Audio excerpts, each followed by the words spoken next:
Ready to go. All right, so it's, again, for some reason, Monday night seems to be the day that we do the podcast. So I'm guessing the reason why that is because normally I teach a class on a Monday night, jiu-jitsu class, Brazilian jiu-jitsu, 6:30. And then old Tommy will take the Muay Thai class. So this gives me a little bit of time that I normally don't have in the week. And we said, I mean, there's a lot going on, but you normally can hear us, and I do like the atmosphere of the gym while we're here. But Sam signed. Now, this really isn't one of those, how did you start? Where did you... I think everyone knows the story now. Or has heard enough of that, so we're going to tie some other bits in. So basically,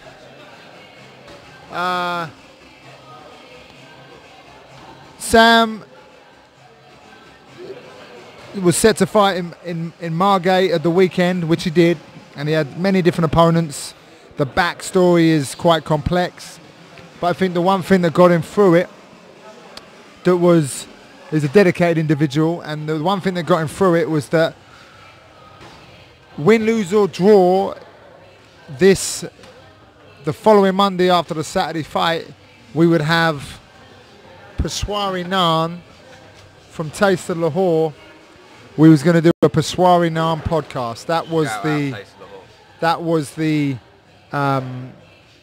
ethos of this. So while I grab a bite of Peshwari, because we always have debate with Peshwari Naan, like, because normally we go to the Taste of Lahore, Watford High Street, and Sam's order is what, like two Peshwari naan and a lamb biryani. But I always say Peshwari naan's the dessert. It can't be had with lamb. You know what I mean? One with the main, one for dessert. And I normally help him eat it. But so we got the naan. While I'm eating the naan, before we get into the fight and this and that, give us a rundown about yourself, why you started training, when you started training, blah de blah de blah. Go. Started training when I was 14, so what were we looking at? 8 years ago. 2 years. Oh. 8 years ago. I'm not such a baby anymore. Started training, never looked back really. I was watching fights day in, day out, and as I got older, the obsession, if anything, become more. I come down here. Well, where was I before? So I'm going to try not to get the lip smacking Peshwari naan eating on the mic. I didn't really think about this obstacle. So when you say you started training, what did you start training in? So you started training when you was what, 14? 14, I started. And what did you start in, and where was this? I started straight away at MMA, literally across the road. Started at Gintas Combat as a kid. I was training 2-3 times a week. Me and my younger brothers were all training there. So I was there till they closed down. When they closed down, you were just opening here. So I was quite lucky, really. I didn't have a car or anything like that. My mum was paying for my training when I was a kid. So when you opened, I was working as an apprentice in London for £3 an hour. So I had to wait a couple of months, save up the money, and then I started up here and never looked back. And we're here now. Peshwari Naan podcast, victory at the weekend. So you got a little bit of what they used to talk about with like Rory McDonald. Because back in the day, you know, like most people would, I started off in karate, I started off in kickboxing, whatever, a separate martial art, say, or maybe a traditional martial art. And then you got into MMA and competed in that, but you started straight in the knew nothing else, no striking, MMA. no grappling. I mean, well, that's the best. I would say it was the best way to be. I was more of a striker. I found striking more entertaining. I liked all the flashy stuff, and I still carry that on until today. I like being flashy. I like throwing spin kicks in there, even when they don't land. I still throw them. I find it entertaining. I think the fans find it entertaining in the fights. So I like to strike, but start being in MMA, I'm quite comfortable wherever the fight goes. I would say anyway, I'm quite comfortable on my back, on the ground, wherever it goes. So, how many amateur fights did you have? And when did you start the amateurs? Where did you start? Because you started off, like you say, you started off. Say you started from the get-go training MMA, but your first fight was that on Troxy? Yeah, Troxy. So quite a reasonable sized venue. Yeah, it was quite big. I was 16. I think I was 16 on my first amateur fight, turning 17. So I was there at 16. WCMMA, minute and a half a round. God, it felt like 5-minute rounds back then, but a minute and a half a round. WCMA was my first one. I finished the guy in the first round by guillotine, put him to sleep. Then I got offered a call on UCMMA as one of the first fights at semi-pro, and I thought it was a big jump, but I jumped at the chance. This is when I was at Gintas Combat before, and I fought 3 times out of there, and then moved over here and had the rest of my amateur fights, which was, I think I had 4 or 5 amateur fights, won the title, and then turned pro, if I'm not mistaken, 4 or 5, one of them. And then as soon as I won the title, didn't hesitate. You said you'll get me a real fight now, and we turned pro, and it's gone from there really. Oh well, your first. Well, I mean, we knew like some of the guys here. I mean, I don't want to boast or anything, but I never really had a nickname, so I'm just saying. But I think I tried a few nicknames, but they never worked. But they've given you the nickname The Future. Now I thought about this today, and I thought it's a bit of a dodgy nickname. One, it puts a bit of pressure on you because the reason why they give you the nickname of The Future, or like one of the guys here, Reece Stocker, give you the nickname, was because he sees you doing some good things, which puts some pressure on you, yeah? But also, when you get a bit older, you're going to have to lose that. I mean, unless you use, like, was before The Future. You know what I mean? So I'm just putting it out there for future reference. But also, it's been handy in it because who's started who's the Instagram thing you stole? Who's the trainers? The trainers? The future trainers, isn't it? Oh, the Puma. Yeah. So they've got like a lot of gifts out, and they've got like some cool ones, and I nick all of them now because it's just like Future. So has that played anything on you? I thought about that today, just in the car on the way to the gym. Has that played a part? Does that, like, people thinking you know, does that give you any pressure? I would say there's pressure on it, but to be honest, I quite like pressure. I like pressure. If anything, it makes it better. But having a nickname in the Future, I think, like you said, Reece sees it. Every time I train and everything like that, I'm always improving. I don't think I'm just here maintaining. I'm always improving, so looking to get better. And I haven't really thought about in the future the name. Hopefully we'll cross that obstacle when it comes to it. It's like Josh Barnett. Yeah. It was called like the babyface assassin. Until you get a bit older. He got a bit old looking. And there ain't no babyface. And he had to lose the nickname. Yeah. You know what I mean? But the nickname stuck. And right now, I think it sticks. I'm going to stick with it. We'll stick with it for now. We'll see where it goes. Hopefully I'll just always be the Future. Wherever we go, how far we go, the Future will always stick. And hopefully Puma stick with the Future name. Future on your feet. If I get a Puma sponsor, this could work. Come on, the Pumas. So I recall your first like pro fight. So you fought and won the amateur title on Fight Star. And so we're fishing around for you to get a pro fight. And a few names come up and a few different options come up. I can't really recall. I don't think didn't have any problems with that fight. I don't think, like, as in any pull-outs or any dramas. No, the whole 8 weeks, stuck it out. Yeah, 8 weeks. This is your guy, boom. And we knew the guy that you fought. He was from I mean, the guy he fought a few times on my show back in the day. Tough kid. Again, it was going to be a test, you know. Obviously, we all believed in you, that you could fight. I mean, we wouldn't put you into a fight unless we figured, you know, you got a good chance of winning it. But again, like I said before, you never know, you know. So, and sometimes the other way round, like, you know, can have the reverse effect. So we stuck you in there, and you performed. Like, you as the underdog, being a debuter, and this guy having a couple of fights. And maybe he looked a bit more of the part than you. He's all, you know, he's tanked up and strong looking. Juiced up. So, but you went out there and lit him up and put on a show. Like I said about pressure, I felt like having your pro debut puts pressure on. That pressure where you have to perform, I felt like turning pro, everything goes again. Your amateur record doesn't matter no more. No one cares. So the fact of that, and I did not want to lose my first pro fight. That pressure really made me raise the bar. I felt like I raised the bar. I think in my four amateur fights I had before, I must have threw about 3 or 4 punches. In that fight, in my first pro fight, it was all punches.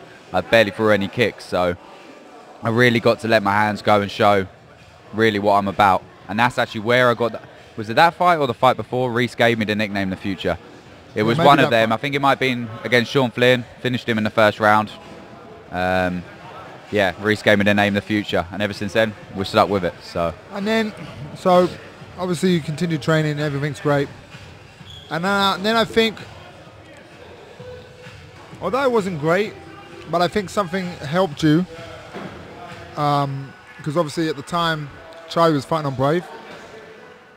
And he was scheduled to fight out in Bahrain. So your second fight, as you know, why not just ease you into your fight career? We'll take you straight away, second fight, international. And that place was big, right? It took you to Bahrain, massive arena. I don't know how many thousands of people there, a few thousand of people. Maybe, I don't know. It was big arena. It wasn't like when we went to Abu Dhabi, for instance, because we had no idea. We had never been to Bahrain either. When we went to Abu Dhabi with Brave, they had a big arena, but there weren't that many people there. It was quite sparse, in fact. Yeah. It felt empty. So although it was a big arena, it didn't feel big. Yeah. But I think Bahrain was an opposite. The arena was pretty big, and it was packed. They had a big fight week. It was like their home. It was great. I think the amateur IMAFs were on as well that weekend. It was a big deal. But the trouble is, this time, your second fight, you didn't have 8 weeks to prepare. No. If I recall, you hadn't been training for 2 weeks. No, I've been injured. Your back was a little bad, and you was resting. You told me to rest up. Yeah. Rest your back. You don't need to get it injured. Go get a massage, get some acupuncture, blah, blah, blah, blah. But we had a call. I think literally we were figuring out. So what happened? So Charlie was going to fight Bahrain. That's been scheduled for a while. And normally with these kind of big shows, they don't send tickets and stuff until the first week. The week before. Because obviously they're not going to book you a flight and you get injured, now the flight's gone. So we're asking when are the flights, because Charlie's going to get flown out and so am I for his corner.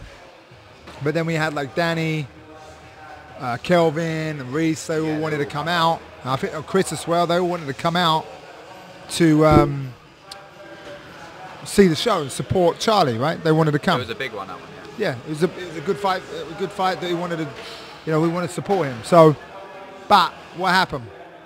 I think the Saturday, it was a Saturday, It was Saturday, yeah. I think it was Friday night, Saturday morning. I was at work. Was it Friday night or Saturday? It was Friday night. Yeah. I think it was early, wasn't it? Yeah. It was early. Like Friday. 2 in the morning?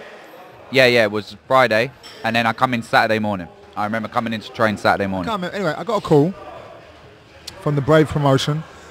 Oh, have you got any lightweights, bloody blah, we need to fight this guy. And I think before you was saying, because this Hardeep had fought on Fight Star, no? He won the lightweight title when I won the welterweight title. Yeah. And then he went on to before Brave. that, you was mentioning about a fight for that, right? Yes, yeah. So you got to be careful what you wish for sometimes, right? Yeah, it doesn't always pan out. And you was super pumped because it'd be cool to fight, and it's kind of like what I thought is that big opportunity like that. It doesn't even matter. Yeah. Who you're literally gonna fight, but you thought this guy. Yeah, I beat this guy, no problem. And so we checked your weight. You was what? 82 kilos. Yeah. And lucky enough, they wanted to do a little catch weight anyway. Yeah. So it wasn't 70 kilos. It was like what? It was a 72? 72, they wanted that. Still. We got... All right, I'm going to go to work, you said. Yeah, sat. So what do you remember from me calling you? I remember you calling me, offering me the fight, and straight away we jumped at it.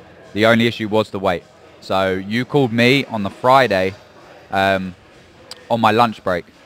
And I said, when I get home, I'll check my weight. When we say lunch break, that was, it was daytime, wasn't it? It was daytime, yeah. I was like, no, it was about 5, 6 o'clock. So I worked the afternoon. So I said, I'll go home, check my weight, and we'll see where we go from there. When I got home, I checked the weight, 82. Yeah, we were all go. You said it was possible to make the weight. We made the weight. Well, no. I said, let's check your weight.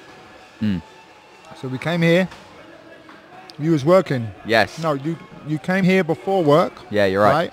Yeah. Checked your weight, and you lost a little bit overnight. Yeah. You lost you was like. I was eating cake every day, so that. I think you was like 80 kilo. Yeah. Yeah. Yeah.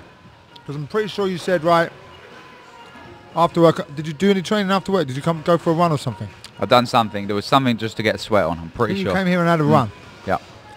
And then you came here before work, Saturday morning, and you was around 80. You got around 80. Yeah. 81, 80. You lost a little bit. It come off. Yeah. Pretty quick. All right.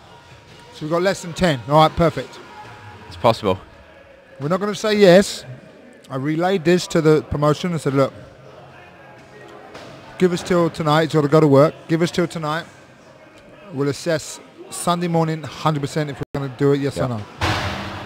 So then, what time do you finish work? On Saturday, about 9 o'clock. 9 o'clock at night. So we met you here, right? It wasn't too hot out anyway, so we got you here. We started training. I went and bought an electric blanket. Wrap you up in the blanket between rounds. Did about, 45 minutes, something like this. Yeah, we were here for a while. We did something just to see how your body would respond because you hadn't been training. And you lost like 2 or 3 kilos. So, yeah, I think we saw 78, low 78. Yeah. We were definitely low 78. So it's like, right, this could be possible. So Sunday morning we okayed it. By Monday, we got it all confirmed. We got flights, everything. It's on. And then, so really, you had less than a week, no training for 2 weeks, and it was get back in the gym and make the weight, right? And this is international, so it's different, right? It's not just losing the water weight or whatever for the fight on Saturday or Friday, the weigh-ins. The fight was Friday night, weigh-ins Thursday. We've got to get a plane on Tuesday and hope your body doesn't react weird to the flight, and fighting.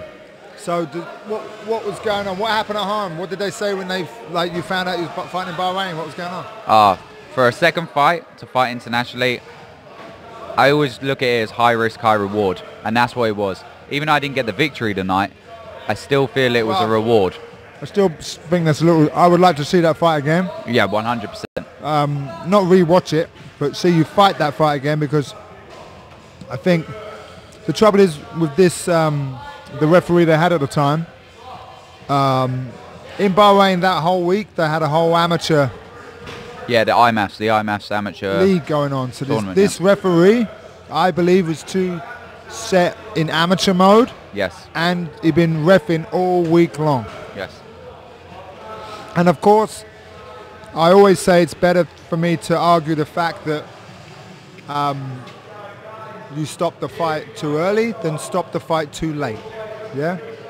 Because if you stop the fight too early, we can rerun it and go again. Yep. Rather than too late, you have problems, no good. So, but he kind of clipped you with like an overhand, and then you dropped, but you was trying to regain your guard and stuff, and then he just jumped in and stopped it. I mean, it's complete. I was very disappointed with the referee that night. So, well, I was disappointed.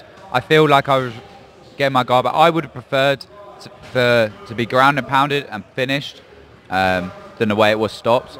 But if we watch the fight after my fight, that was even worse than mine. Like, mine was bad. The guy after me, I remember he got dropped. He's getting up on the single leg. He's got the single leg. The ref's actually getting, like, separating him. The guy was taking the guy down and he stopped the fight. Like I said, I think it was just more in the ref. mode. Yeah, the referee was dreadful that night. But again, I think that fight has if anything, improved my whole game. That loss has really pushed me to, like, that's leaps and bounds. Say. Like, everyone blowing smoke up you, for want of a better word, saying, oh yeah, you're the best thing, bro, future. It didn't do you too much harm. So, like, be pulled down a peg or two. 100%. Losing a fight, oh Yep. shit. Yeah. Oh, Obviously, I would have loved to have been undefeated my whole career, but losing, that definitely brought me down to where I needed to be, to realise that I can be beat. I was going in there quite invincible, and I feel like because there was quite a lot of weight to lose, I feel like I had won the fight already once I made the scale. Yeah. Once I made the weight, I thought I'd already done it. The rest of it didn't really matter to me. I already had won that part. I was, kind of overlooking the fight. Regardless of the opponent, I was overlooking the whole fight. I made weight. That was it. I was kind of happy. Losing that fight, brought me down. And if anything now, I'm 10 times sharper than that night, than I was back then. And the trouble is sometimes, like, you're getting flown out to fight. You can be in, like, a little bit of a holiday mode, because normally you get on a plane and you travel somewhere. It's, I'm going away for a bit. So I find that sometimes it's like, sometimes people get too cool. Oh, let's go and see this. Let's go and see that. Let's go and see. No, whoa. We have a job to do. You got to relax a little bit. You know. Yeah. It's like you ain't on holiday. The way I see it is, all right, we're not here to, we're gonna have a good time, having fun doing what we do. But if you really like the place and you want to see it, go back when you're as a holiday. When you're a little older, when you're retired, and then visit it or something like that. So, because obviously it's not always financially viable to say, I'll spend another week after the fight, because you got to work, you got to do stuff, and this is so last minute. You just have to get on with it. Yeah, 100%. So that was your second fight, right? Yeah. Now, if you look at that fight, and then when this fight gets released from the weekend, the difference in the sharpness of how I come out.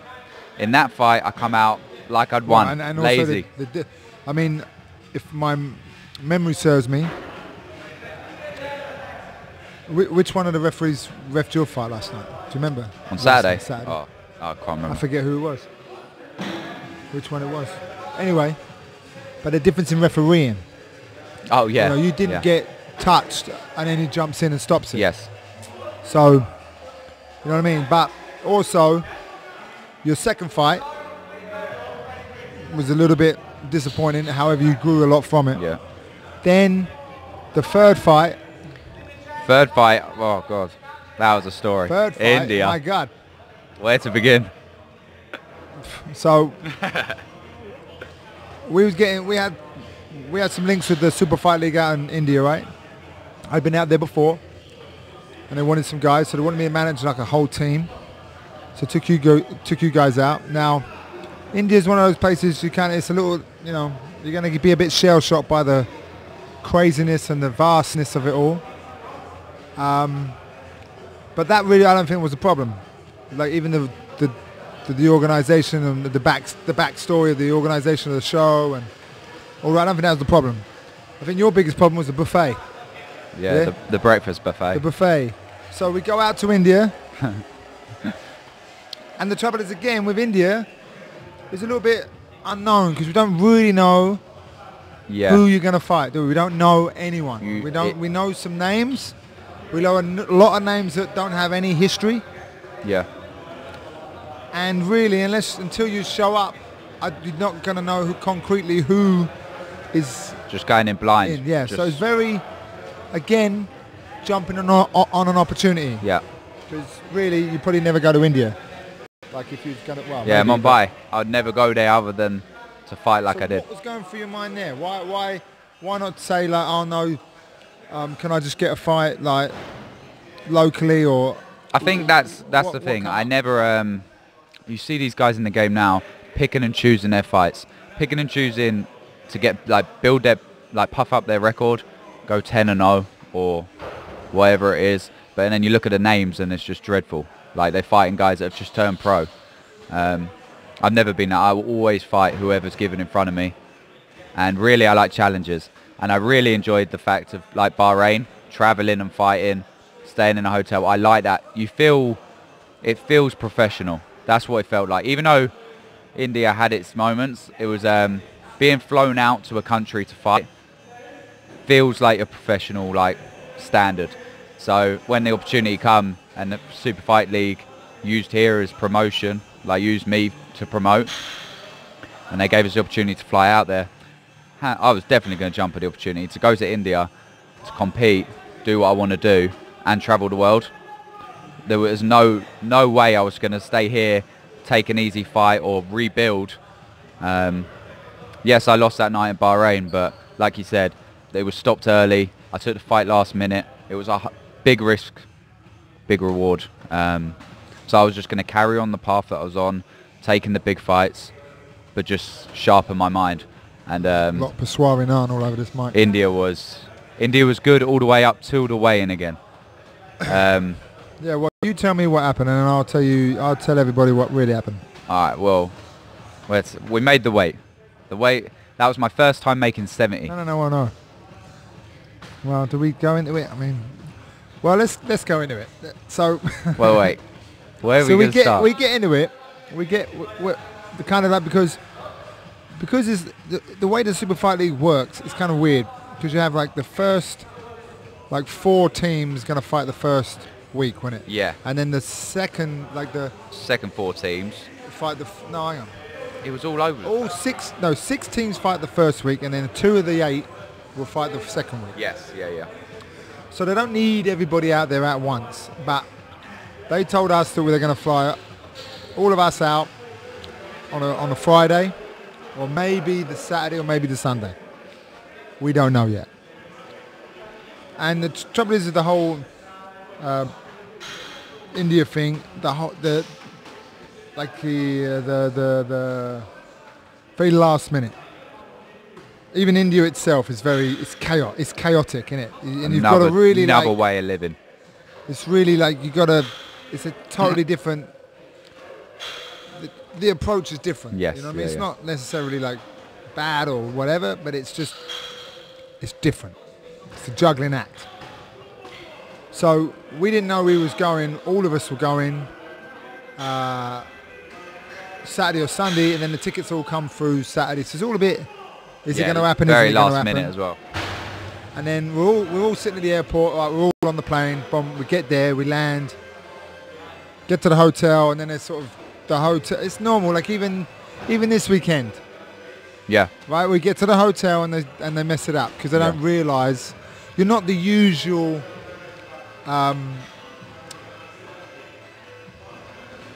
Guest at a hotel.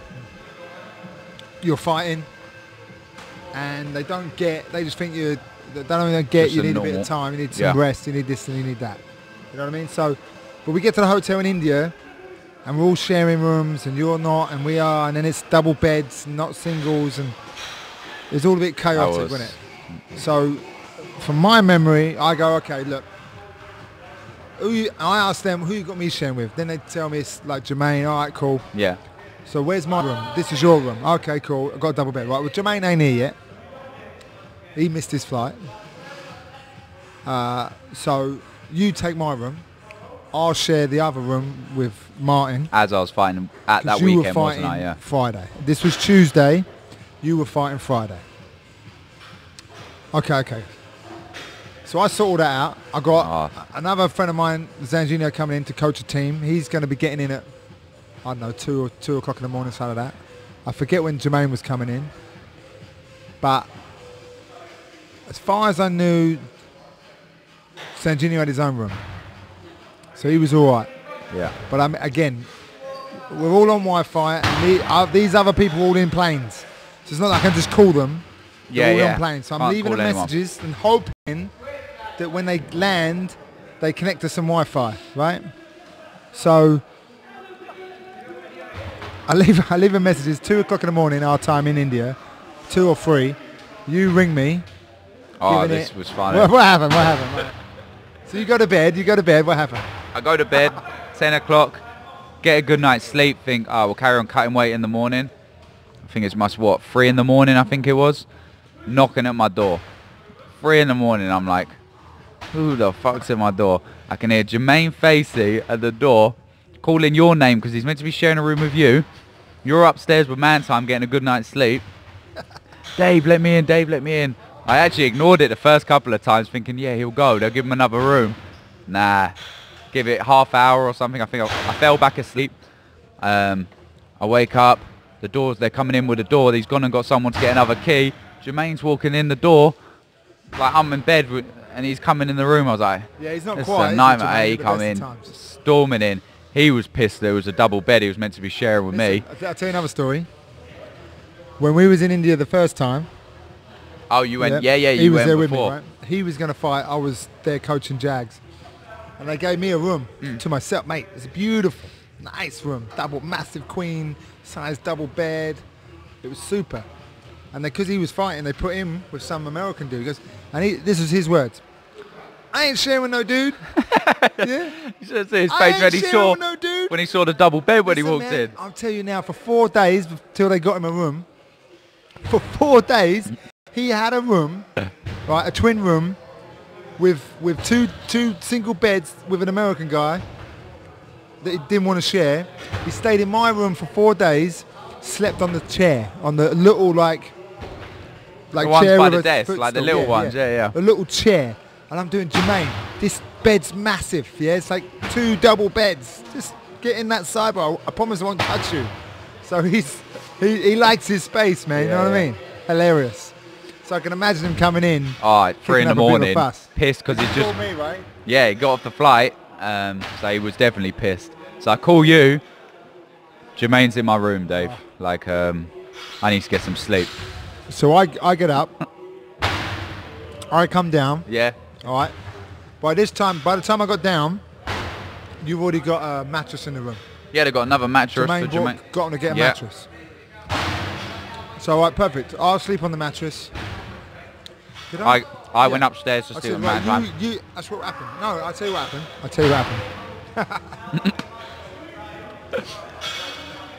I sent you upstairs to sleep with Martin. Yeah. Then what happened? That's it. I left you there two was then. Something else that happened. I went back to the reception. No, did you? No, you didn't have a. You didn't have a mattress. I had a double. You just had the bed. Yeah. I sent you off. Me and Jermaine went down. I went, listen, this is great, mate, but can you just get a mattress for the room? Send a mattress. And then the guy said, oh, there's another room. There's another room. Yeah, they did. I don't know why. It just come about. They give you a room. Someone had just left it, but there's another room. There's another room with 2 beds in it. Something like this. That's it. There's another room with 2 beds. A twin room. I think this is it. I went, all right, give me the key for that. So I went and checked out that room. Got it. Right. So 1 room, 2 beds. Perfect. So I ring Jermaine. Jermaine, stay in that room. That's your room. Keep it. I'll have this room, and then I'll get the boys. Sanjinho was coming in, and you said you were going to stay with Sanjinho. I'll sleep with Sanjinho in that room. Right, perfect. But then I called Sanjinho. He's in a room anyway. He's got his own room. Yeah. Sweet.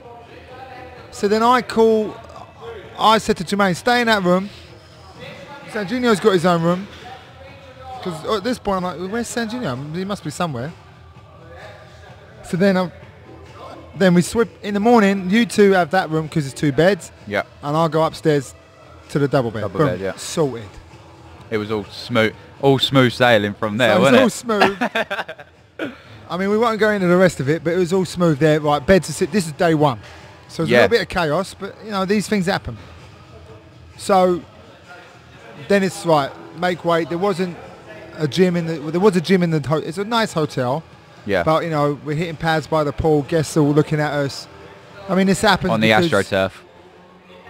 You know, they're not expecting this. Yeah, they don't know this is what's going on. So I mean, once you tell them what's going on, they're all like, you know, people taking pictures of us and the normal. Then they're cool, isn't they, right? So, but then, like, we're sitting there. Some of the guys that I'm coaching, Zanginho's loves a bit of chocolate, so he's going. Yeah, the pancakes and Nutella. He's going heavy on the buffet, and you're sitting there cutting weight. But so fast forward now, you make weight. Yeah, we make the weight on the Thursday. You didn't have, did the girls fight on the Friday? They didn't. They fought No, Saturday. they Saturday. They had the drama. No. I fought Friday because I weighed in Thursday, and they went. They did fight because Sarah was on your team. Yeah, she was the fight before me. Right. So weigh-ins, you've made weight. You're good.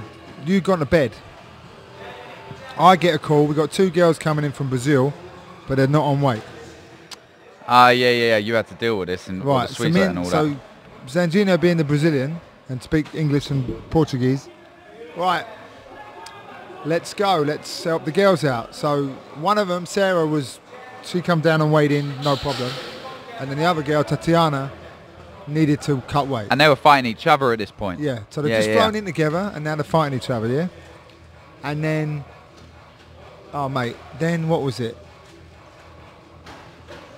We begged the guy to open the sauna. Leave it open a bit.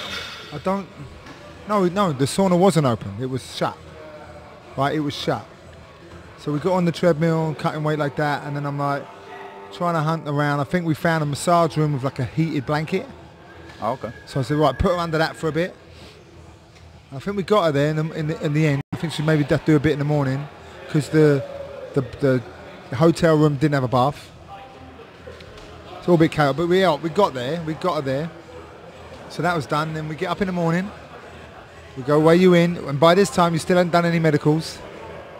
And they wanted you to do the medicals straight after the weigh-ins, didn't they? Yeah. Go to the hospital and get the medicals done. Hold on. I just got to go grab some stuff from the hotel. So we go back to the hotel, have something to eat. I get back because people were weighing in. Send you back. So what happened here? Because I sent you back, and I stayed to watch the rest of the people weigh in. Yes, yeah. So it wasn't that many. 6 fights on every night. Wasn't that many. So it didn't take too long. But however, I get back to the hotel, which was like 10 minutes down the street, like in a taxi. What happened while I was away, my friend? Well, the buffet got the best of me. Seeing you and Zanginho all week on your Zanginho on his Nutella and pancake. I had an omelette that day. I did have an omelette, but I also tried the French toast, the pancakes, a little bit of the other cereal. I had a bit of everything. It was a big buffet. He's been clean all week, eating really good, and I come in and I literally sat down at this table. It wasn't big enough. And these waiters just kept bringing stuff over. I'm like, have you ordered for everyone? And I'm like, who's eating that? Who's eating that? Who's eating that? My God. Then we went and done right. You finished? Yeah. All right, I think you are. I was, yeah. Right. Let's go and do the medicals. Where we got to go. Find out where we got to go. So just going somewhere in India isn't just going somewhere, is it? It's chaos. Explain what it's like to travel. It's just madness. There's 3 lanes and about 6 lanes of cars. And that's literally the best way of explaining it. And the way they communicate is by beeping at each other. It's not like anything I've seen before in my life. It is, pure madness. Everyone cutting in front of everyone, beeping 3 times for hello and 4 for like goodbye. It was madness. It was an experience. And that's if they're going in the same direction. And that's if they're going, literally. And then while that's going on, you've got people crossing in and out of the cars, didn't care for their lives. It was just madness, like pure madness. And then we get to the medicals. To be fair, the hospital was okay. The hospital was clean. Yeah, they took us our own little section and everything. I remember that. I got in, I done all the head scan, in and out within like an hour and a half, straight in. But even then, you don't want to be doing that. Going for medicals, and it was taking ages. There was the Brazilian guy that didn't speak no English, and you had to get Google Translate up, and he kept putting words in, passing it to you, you're back and forth over Google Translate. Now that was funny while I'm in with the medicals. But they shouldn't be doing that on the day you've just made weight. I think that was why. It was the first time I made 70. First time, my fight before that was obviously catch weight because it was last minute. My first pro fight was at 73. Well, we wanted to test. the drop. You did it welterweight, amateur, Well, all right? amateur So you wanted welterweight. to see where your body would... See if it would be young and okay. we didn't know whether you would respond well, right? So it was okay. We made the weight. It was, if anything, it was pretty easy. It was comfortable. Obviously, I refueled pretty stupidly.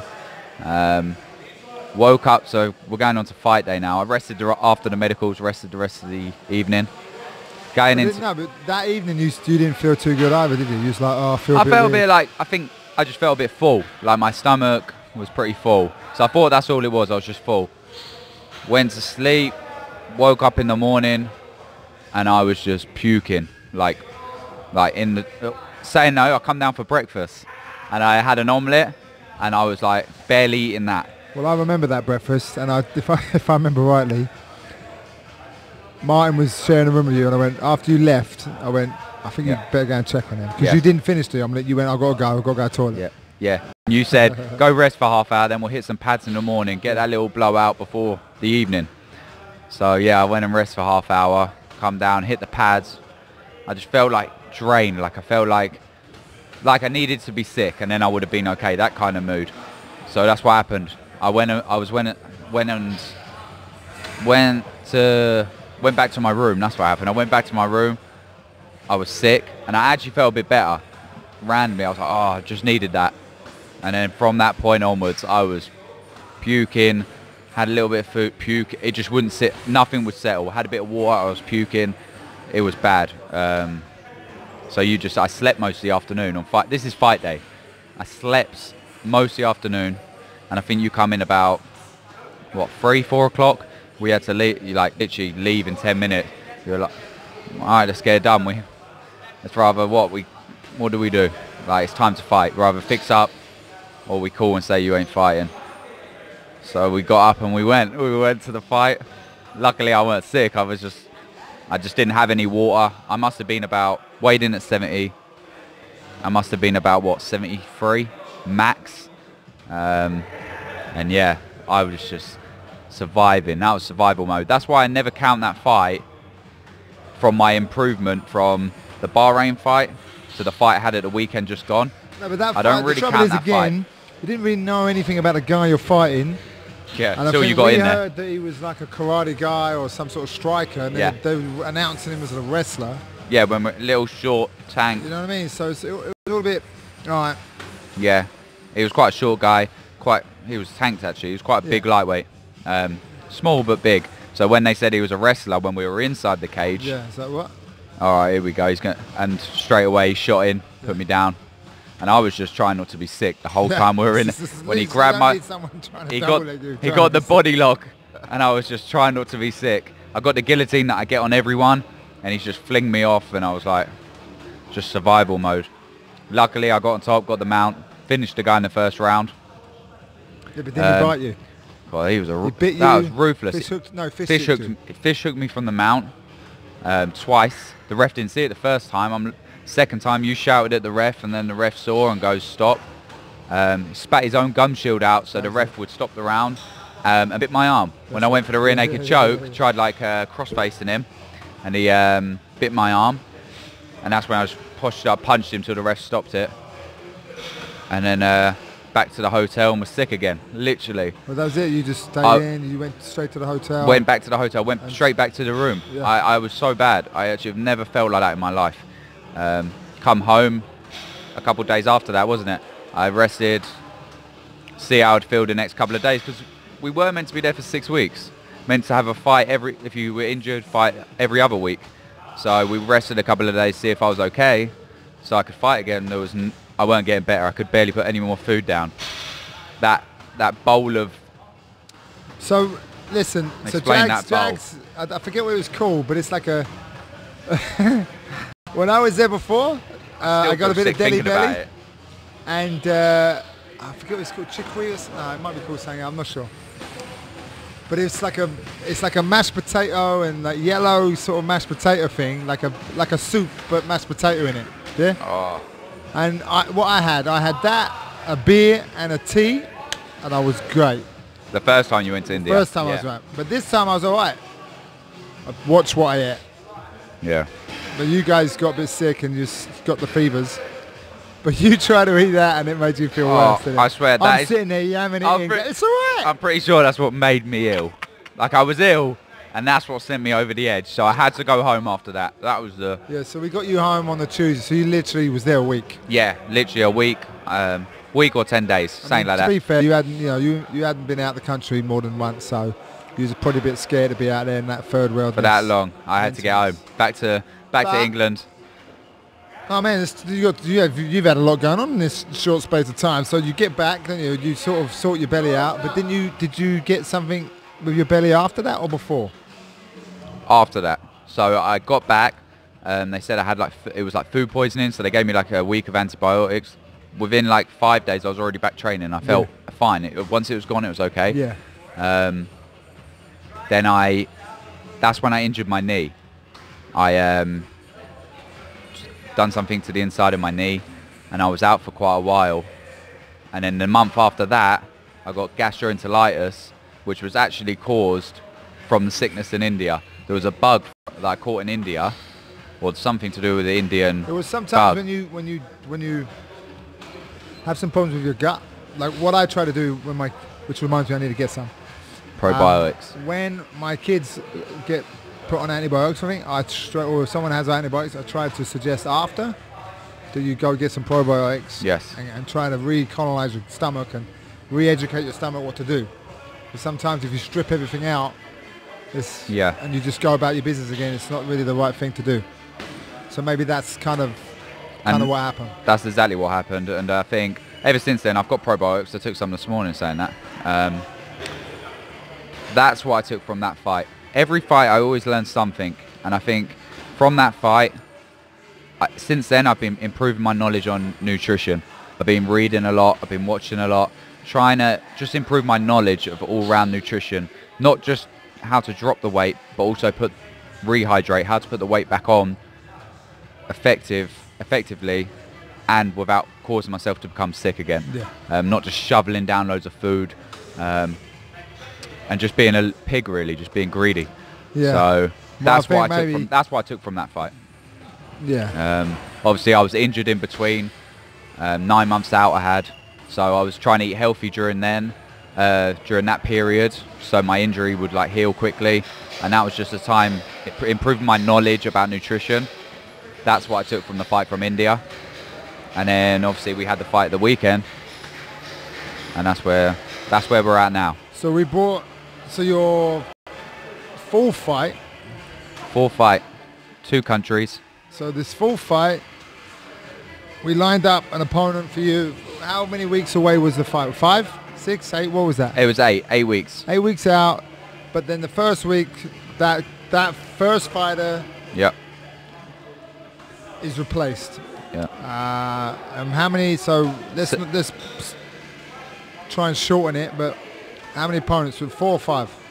4 opponents, and then Jordan Miller. Yeah. So 5. 5 in total. Yeah. And everybody said to me,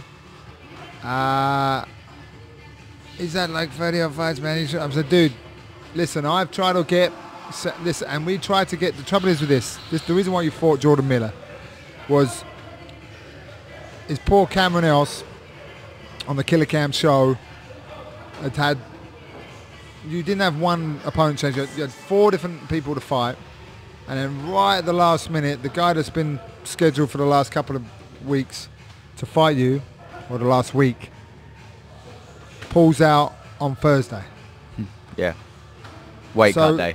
It's not a week, a 2 week. It's the day someone needs to cut weight, make weight Friday, and fight Saturday. So this is a long shot that someone's going to step in. I'm trying to scurry around the country. I'm phoning managers, texting managers, different people that I know to try and get you someone to fight, because obviously you put all this hard work in. We've got other guys fighting on the show. We've got people traveling in to watch you. It's going to be a big dent if you don't fight. I think we get a couple people, but there was you said to me, look, I know it's last minute, but I really don't want to fight a bum. I really don't want to fight a bum. And yet again, the universe answered you, and you got to fight. Although Jordan has a negative record, he's a veteran of the. He's a, like I said to you, this geezer ain't a bum. Yeah. Yeah, this geezer ain't gonna just fall over for you. He hasn't taken this fight for a bit of money, and he just wants to like. This guy is gonna come and try and tear your head off. And like I said, he's a legitimate journeyman. He will. I mean, it's not. Sometimes you use that terminology like the journeyman. People think a bum or a can. Yeah, all right. If I've had the same amount of fights as him, then maybe it's a given that I'm going to win. But the guy had over 10 times the amount of fights you had, and I've said, oh no, I've got a guy now. We got Jordan Miller, and a few people looked at me and went, "You think that's a good fight for your boy? He's only had 3 fights, man." And I was a little bit nervous. I can't lie. And then, but we got to Margate, didn't we? We got you. Yeah, we were there. Weighed in, and we still, because Jordan wasn't coming down till the day. It was all like, well, a bit of unknown. Yeah. Still a bit chaotic. So really, you've only ever had one fight that's been smooth.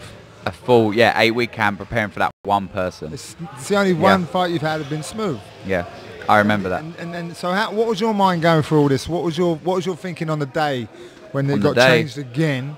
Yeah, the Thursday, obviously I weren't in a great mood because I was cutting weight and I couldn't have any cake. And to hear that he'd pulled out in the morning and I was meant to be coming in the evening to cut weight was a bit like, great, here we go. But the excitement I got when you told me it was Jordan Miller, when you said about him being a journeyman and everything like that, and I didn't want to fight a bum. I said this from the start. I didn't train all that hard for 8 weeks to fight a bum. Like, I wanted a challenge, and I really believe that brings the best out of me when I fight someone with a good caliber that I believe I should be facing that kind of caliber. So when you told me it was him, I was excited. So when we got down there on the Friday, weighed in 165, obviously because he couldn't make the 155 limit, understandable on a day's notice. So 165, made the weight, and then I was ready. I felt confident. I still believe I can. I feel so confident that if I have 8 weeks to prepare, I'm ready to fight anyone. I really believe I can go in there and challenge anyone. When I found out it was him, I like to watch a little bit of footage, but at the same time, I remember you sending his name over to me and I didn't know who he was. But I went to watch one of his fights, got halfway through the first round and I thought, there's no point trying to watch his fight, prepare for him. There's nothing I can do now that's going to change Saturday night. I've just got to go do my game plan and it will be what it is. So, yeah, that's what happened really. And then we went in there Saturday night and I come out victorious really. So. Well, you say that.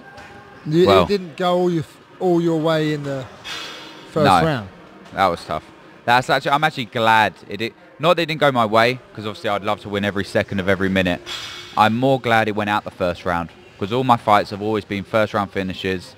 Never went out the first round even. Yeah, true. So all of them have been quick finishes. So I haven't got that experience of going out the first round, having you come in between rounds, calm me down, talk to me. I know my cardio's good, but has it been tested? No. So I was happy it went out the first round. And to have a tough first round, which I knew I had lost, and being able to... I mean, you was on your back a lot, but you was still I was attacking active. off my back you was the whole time. His arm. You was trying to move. I was definitely attacking, but it all depends on how the judges score. Maybe give you, make a bit more damage. Yeah, 100%. Maybe, but... It's really how the judges score it. Like, are they judging me attacking off my back or of judging him, like giving him points because I'm on my back? It's hard to tell. Yeah, again, it didn't really matter because it didn't make it out the second. But like you said, you've gained, like I said to you before this fight, didn't I? Because I was a bit nervous. Yeah. Especially when people were saying, oh, is this the right fight for you? I was like, I am nervous about this. But, and I said to you, didn't I, this fight will mature you. Yeah. So, like you said, you're glad you come out the first round so you can experience that. Yes. And the one thing I'm like happy with myself in that fight is composure. Being able to come back to the corner, relax myself and go, all right, let's go again. Not feel like I'm chasing now, like I'm behind. I need to go out there and do something to get on top or win a round, like not win the fight. I just went back out and done my game plan again, like just went out and done me again. That's what I'm happy about, is staying composed when all the chaos, the pullouts, the loss of the first round, staying composed during all that. That's what I took from that fight, and I'll be in tomorrow morning to improve on where I felt I went wrong in the fight, and we go again. That's all I want to do. Like I said to you when you were saying this guy's going to try to take your head off, I have fun in there. The hard bit is the weigh-ins. I don't like not being able to eat cake and like naan breads, Peshwari naans, but the fight is actually where I enjoy. I like fighting. So like I said to you when you said about Tate, I said let's just go have fun. Like that's all that I can do now. Sharp. And if you watch that fight, when it gets released and you watch how I come out, sharp-minded, chin down, I felt sharp. I felt sharp in there compared to before where I thought I was invincible with my chin in the air, floating around. Like you said, I feel like I've matured, and I will continue to mature every fight that goes on. Well, cool. All right. Well, it sounds like a good little sound bite to end on. Talking about bites, there's a little bit of naan left. So, all right, nice one. So, I guess we'll get Sam back in again, talk a bit more about upcoming fights maybe, or previous fights that he'll do and go on. So if there's any sponsors out there that want to grab hold of the young talent that is Sam Patterson, Double T Patterson, then get in touch. He's all over the Insta. You can get hold of us, and we can put you in touch with Sam, like maybe Puma or something. Anyway, but also follow Sam, man. He's going to be a bright star, and you know, he's fun to watch.